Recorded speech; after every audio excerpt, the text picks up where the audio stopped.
Entre tes mains, je remets mon esprit.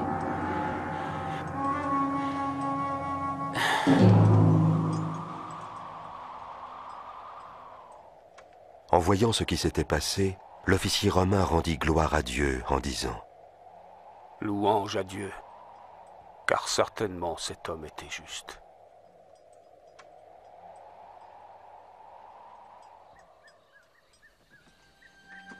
Joseph d'Arimathie, un homme honnête, membre du conseil mais qui n'avait pas approuvé son action, obtint de Pilate le corps de Jésus. Il voulait le déposer dans un tombeau avant que le sabbat ne commence au coucher du soleil.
Pardonne-nous, mais nous suivons le corps de notre Seigneur.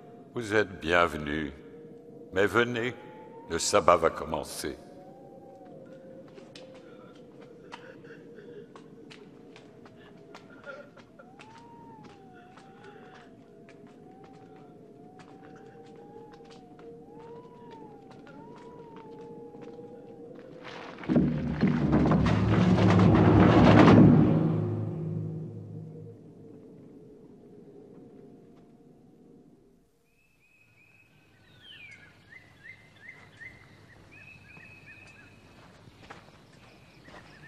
Très tôt, le dimanche matin, elles se rendirent au tombeau, apportant les huiles parfumées qu'elles avaient préparées.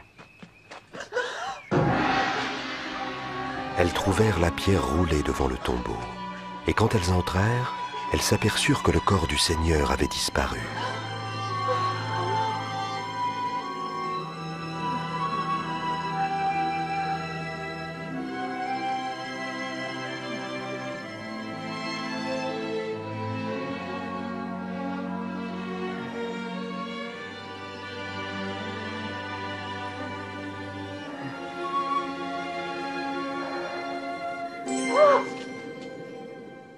Pourquoi cherchez-vous le vivant parmi les morts?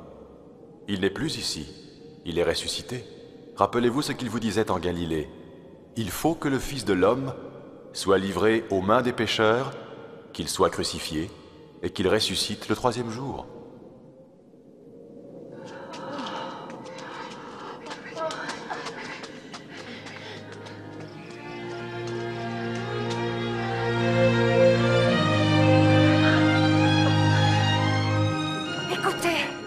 La pierre était roulée. Nous sommes entrés. Il n'y avait plus rien, plus de... corps. Plus de corps? Comment est-ce possible? Et deux hommes nous sont apparus. Des anges tout brillants. Comme le soleil. Et ils ont dit... Pourquoi cherchez-vous le vivant parmi les morts? C'est vrai. Oui, c'est vrai. Oui, croyez-nous. Allez voir vous-même. Le tombeau est vide. Notre Seigneur n'est plus là. C'est vrai, Pierre. Il faut nous croire.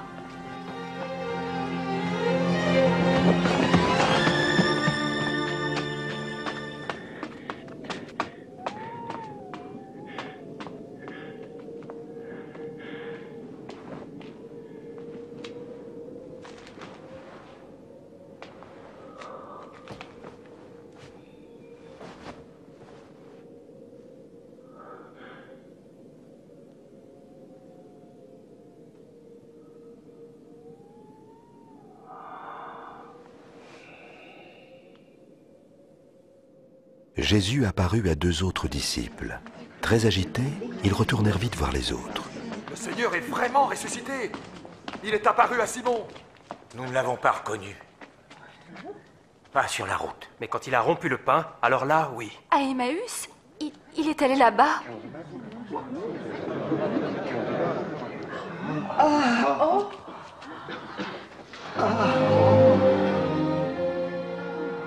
La paix soit avec vous.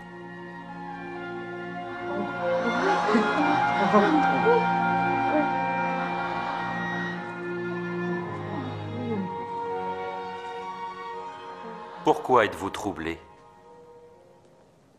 Pourquoi les doutes envahissent-ils vos cœurs? Voyez, mes mains et mes pieds. Oui, regardez, c'est bien moi. Touchez-moi et vous saurez. Un esprit n'a ni chair ni os comme vous voyez que j'en ai. Ce sont les choses dont je vous parlais lorsque j'étais encore avec vous. Que tout ce qui était prédit sur moi dans la loi de Moïse, dans les écrits des prophètes et les psaumes, devait s'accomplir. C'est ce qui était écrit. Le Messie devait souffrir et ressusciter des morts après 3 jours. Et en son nom, la repentance et le pardon des péchés doivent être prêchés parmi toutes les nations, en commençant par Jérusalem. Vous êtes témoins de ces choses, et je m'en vais envoyer sur vous la promesse de mon Père. Mais vous devez rester dans la ville jusqu'à ce que la puissance d'en haut vienne sur vous.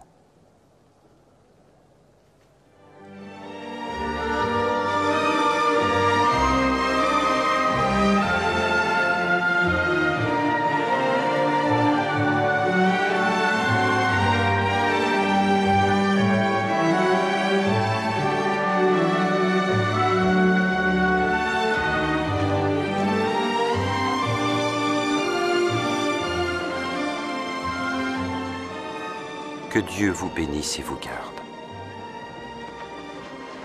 J'ai reçu les pleins pouvoirs dans le ciel et sur la terre. Allez donc dans le monde entier, faites des disciples parmi tous les peuples, baptisez-les au nom du Père, du Fils et du Saint-Esprit. Apprenez-leur à obéir à tout ce que je vous ai prescrit. Et je suis moi-même avec vous chaque jour jusqu'à la fin du monde. Amen.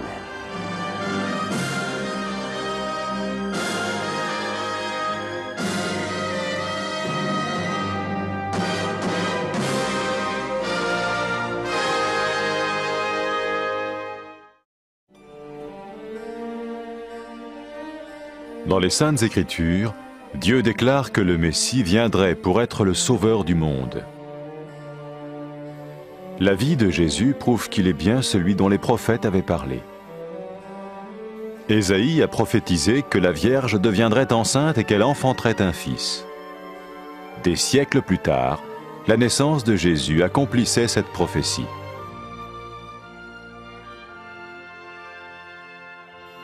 Les Saintes Écritures déclaraient que le saint à naître serait appelé le Fils de Dieu. Cela signifiait que Jésus serait le Fils de Dieu au sens spirituel et non au sens physique. Nous le voyons par sa manière de vivre. Il a guéri des malades, il a pardonné leurs péchés, les a ramenés à Dieu et leur a promis une place dans le royaume éternel de Dieu. Il s'est offert lui-même en sacrifice pour le péché à leur place. Puis il est revenu à la vie, victorieux sur la mort selon le plan de Dieu. Jésus a dit « Personne ne me prend la vie, mais je la donne de ma propre volonté. » La vie de Jésus n'a pas seulement accompli les écrits des prophètes, mais elle a aussi confirmé la vérité de la sainte parole de Dieu. Les prophètes avaient écrit « Ta parole, ô mon Dieu, est parfaite, elle dure à toujours. » Jésus lui-même a dit « Le ciel et la terre disparaîtront, tandis que mes paroles ne disparaîtront jamais. » Jésus est venu pour nous donner la vie dans toute sa plénitude. Et quand l'homme a désobéi à Dieu dans le jardin d'Éden, il a choisi sa propre voie et ses actions l'ont séparé du Créateur.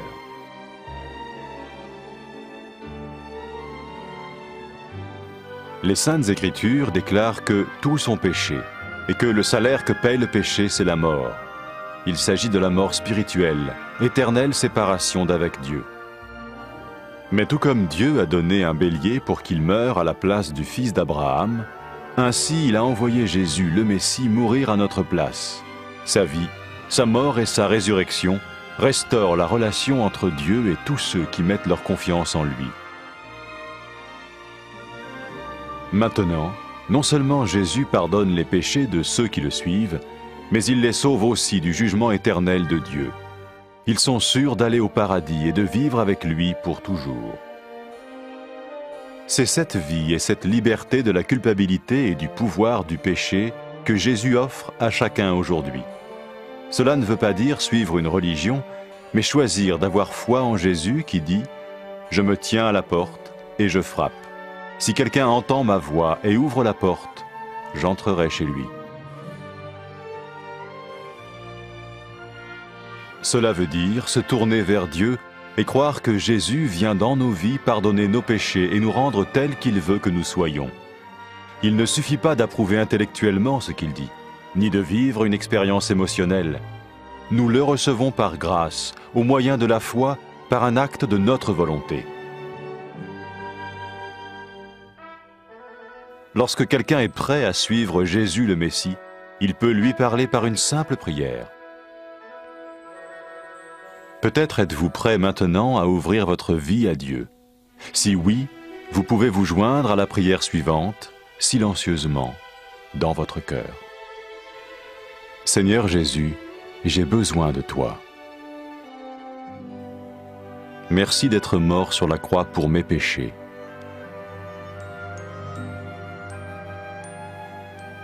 Je confesse mes péchés et je m'en repens.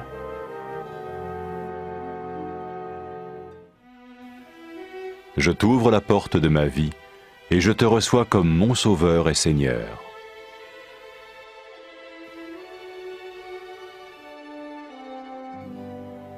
Merci de me pardonner mes péchés et de me donner la vie éternelle.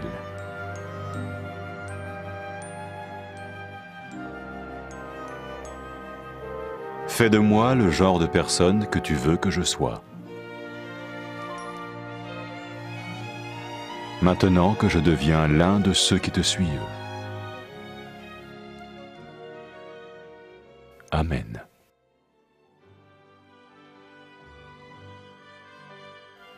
Jésus a dit à propos de ses disciples, « Mes brebis écoutent ma voix, je les connais et elles me suivent. » Pour expérimenter la vie en abondance promise par Jésus, ceux qui le suivent parlent à Dieu chaque jour dans la prière et lisent ou écoutent sa parole. Ils parlent de lui à d'autres personnes et rencontrent régulièrement ceux qui l'aiment et le suivent. N'oubliez pas sa merveilleuse promesse. Tout pouvoir m'a été donné dans le ciel et sur la terre. Et sachez-le, je vais être avec vous tous les jours jusqu'à la fin du monde.